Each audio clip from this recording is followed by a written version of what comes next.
5,000 روپیہ مہینہ سے شروع کیے، اور آج اللہ نے الحمدللہ ثم الحمدللہ. ہمیں ہمارے بچے کو تعلیم دینا چاہیے. ایک ایک بچے کو ایسی تعلیم دینا چاہیے کہ وہ دین کے قریب آئے اور اپنا دین پھیلا سکے. ہم اگر صحابہ کی سیرہ پڑھیں گے، ایک ایک مثال ہمیں ملیں گی اس میں، اور اس کی ذمہ داری ہے ہم والدین کی. اب تاریخ پڑھیں گے تو چند مثالیں ملتی ہیں ہمیں مثال ملتی ہے علامہ اقبال کی والدہ کے بارے میں. ہم جب کتابیں پڑھتے علامہ اقبال کی زندگی کے بارے میں تو پتہ چلتا ہے کہ علامہ اقبال کے والد ایک ایسا پیشہ کرتے تھے جو ربا سے جڑا تھا، جو سود سے جڑا تھا، اور علامہ اقبال کی والدہ اسے بالکل پسند نہیں کرتی تھی. تو جب علامہ اقبال پیدا ہوئے، علامہ اقبال کی والدہ نے اپنے چھاتی کا دودھ، اپنا دودھ اپنے بیٹے کو نہیں پلایا. وہ چاہتی تھی کہ میرے بیٹے کے جسم میں ایک بوند بھی حرام کمائی نہیں جائے. تو علامہ اقبال کی والدہ نے کیا کیا؟ اپنے زیورات بیچے جو خود کے تھے، الحمدللہ حلال کمائی کے تھے. زیورات کو بیچ کے ایک بکری خریدی اور اس بکری کے دودھ سے پرورش کی علامہ اقبال کی. اور اللہ نے پھر ان کے شوہر کو ہدایت دی اور وہ بھی سیدھے راستے پہ آ گئے. اور پھر اللہ نے ایسا شخص، علامہ اقبال جیسا شخص بنایا. ایسی کئی مثالیں. اور ایک مثال ہے والدہ کی، شیخ عبد القادر جیلانی کی رحمۃ اللہ علیہ. شیخ عبد القادر جیلانی رحمۃ اللہ علیہ الحمدللہ توحید پہ تھے، اور انہوں نے اس شہر ہندوستان میں اسلام کا دین پھیلایا. ان کا بڑا ہاتھ ہے اور وہ توحید پہ تھے. اسلام کا صحیح پیغام گھروں تک پہنچایا. اور ان کی والدہ نے شیخ عبد القادر جیلانی رحمۃ اللہ علیہ کو سکھایا تھا کہ بیٹا تو ہمیشہ سچ بولنا، کبھی جھوٹ مت بولنا، چاہے تیرا نقصان ہو چاہے تیری جان جائے. ایک وقت جب شیخ عبد القادر جیلانی رحمۃ اللہ علیہ جب ایک سفر کر رہے تھے تو ان کی والدہ نے کچھ اشرفیاں ان کے کپڑے میں سی دی تاکہ وہ گم نہ جائے، تاکہ کوئی انہیں چوری نہ کرے. جب وہ سفر پہ نکلتے ہیں تو ایک ڈاکوؤں کا گروہ انہیں پکڑ لیتا ہے، اور جب جانچ پڑتال کرنے کے بعد کچھ پیسہ نہیں ملتا ہے تو وہ ڈاکو کہتے ہیں شیخ عبد القادر جیلانی رحمۃ اللہ علیہ سے کہ تیرے پاس کچھ پیسے نہیں؟ انہوں نے کہا ہاں ہے، میری ماں نے میرے کپڑوں میں سی لی ہے، اور وہ جگہ دکھاتے ہیں.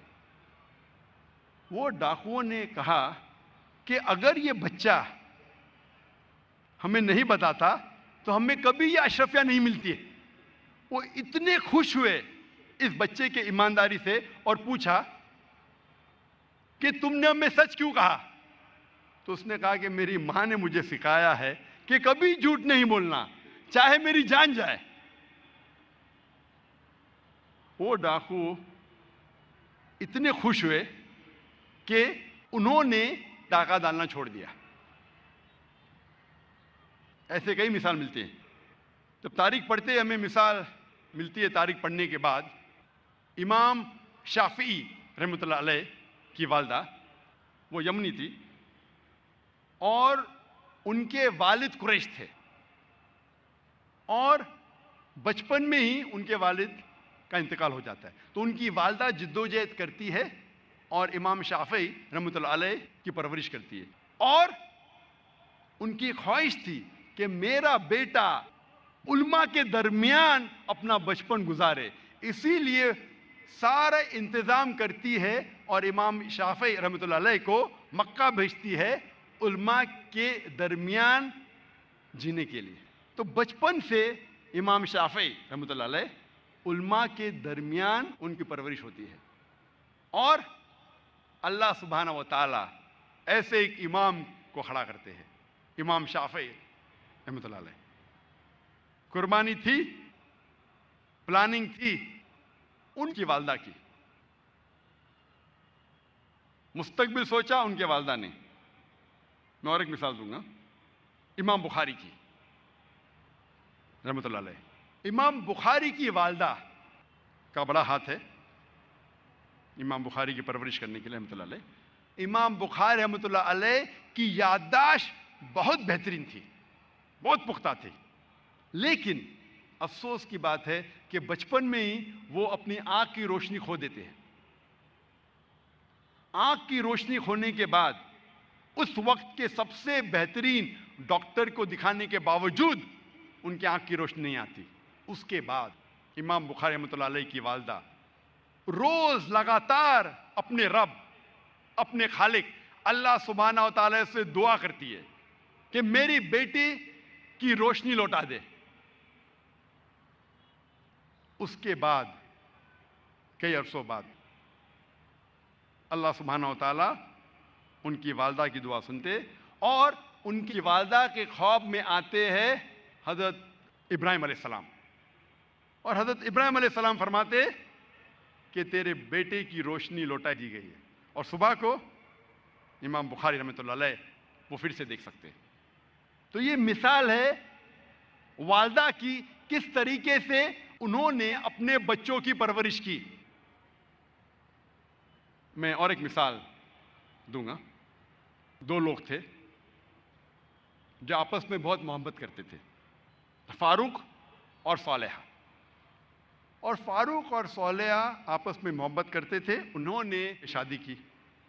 شادی کے 3 مہینے بعد جہاد کا اعلان ہوتا ہے اور فاروق جاتے ہیں جہاد پر.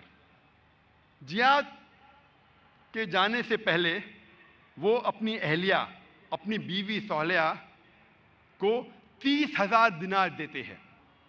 30,000 دینار ایک یوکے کے آدمی نے کیلکولیٹ کیا اور کہا کہ وہ ہوتے 2 ملین پاؤنڈ.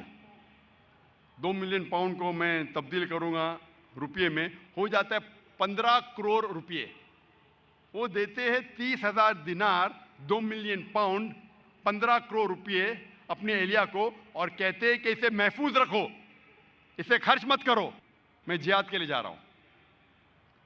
اور پھر وہ جہاد کے لیے جاتے ہیں اور کہتے ہیں کہ انشاءاللہ میں 3 مہینے میں واپس لوٹوں گا. ان کے جانے کے چند مہینے بعد ان کی اہلیہ صالحہ کو ایک بیٹا پیدا ہوتا ہے. 1 سال گزرنے کے بعد ان کے شوہر واپس نہیں آتے. 2 سال گزرنے کے بعد واپس نہیں آتے. 2.5 سال بعد ایک شخص آ کے کہتا ہے صالحہ سے کہ میں نے تمہارے شوہر فاروق کو دیکھا کہ وہ گر گئے اور وہ گھائل ہو گئے. پھر چند سال گزرتے ہیں, پھر بھی فاروق واپس نہیں آتے. تو اس کی اہلیہ سمجھتی ہے کہ میرے شوہر کا انتقال ہو گیا. لیکن 30 سال بعد فاروق واپس مدینہ لوٹتے ہیں اور ان کی خواہش تھی کہ میں میری اہلیہ سے ملوں. لیکن وہ بہت پرہیزگار تھے. مدینہ میں آنے کے ساتھ سب سے پہلے جاتے مسجد میں نماز پڑھنے کے لیے. نماز پڑھنے کے بعد وہ دیکھتے ہیں کہ کئی علماء آپس میں علم کے بارے میں گفتگو کر رہے ہیں, اور ان میں سے ایک نوجوان, تقریباً 30 سال کا نوجوان, جس کا نام تھا شیخ عبد الرحمن, وہ سب سے بہترین عالم تھا. وہ اس سے کافی متاثر ہوتے. پھر وہ جاتے ہیں اپنے گھر کی طرف. جب گھر میں داخل ہوتے ہیں تو اپنی بیوی صالحہ سے ملتے ہیں. وہ دونوں خوشی کے مارے رو پڑتے ہیں. اس کے بعد فاروق پوچھتا ہے کہ میرے 30,000 دینار تو محفوظ ہے نا, آپ نے اسے خرچ نہیں کیے؟ تو اس کی اہلیہ پوچھتی ہے آپ گھر آنے کے پہلے مسجد گئے تھے؟ ہاں بالکل صحیح, میں مسجد گیا تھا. وہاں آپ نے علماء کو دیکھا؟ ہاں میں دیکھا. کیسے؟ بہت اچھے. خوشی کی بات ہے کہ اس شہر میں ایسے علماء ہیں.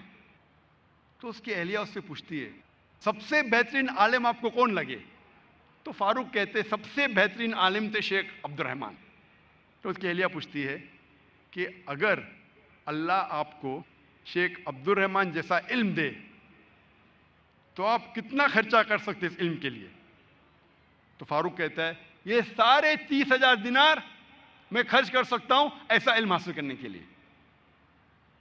پھر اس کی بیوی پوچھتی ہے کہ اگر آپ کا بیٹا ہو اسے ایسا عالم بنانے کے لیے آپ کتنا خرچ کریں گے؟ تو فاروق کہتے میں 30,000 دینار سے زیادہ خرچہ کر سکتا ہوں، 15 کروڑ روپے سے زیادہ خرچہ کر سکتا ہوں اپنے بیٹے کو شیخ عبد الرحمن بنانے کے لیے۔ تو اس کی اہلیہ کہتی ہے آپ کے جانے کے بعد مجھے ایک بیٹا پیدا ہوا اور یہ شیخ عبد الرحمن آپ کا بیٹا ہے، اور آپ کے 30,000 دینار میں نے خرچ کیے اس کو عالم بنانے کے لیے۔ آپ سوچ سکتے اس وقت بیٹے کو عالم بنانے کے لیے والدہ خرچہ کرتی ہے 30,000 دینار، 2 ملین پاؤنڈز، 15 کروڑ روپے۔ آج کون سا مسلمان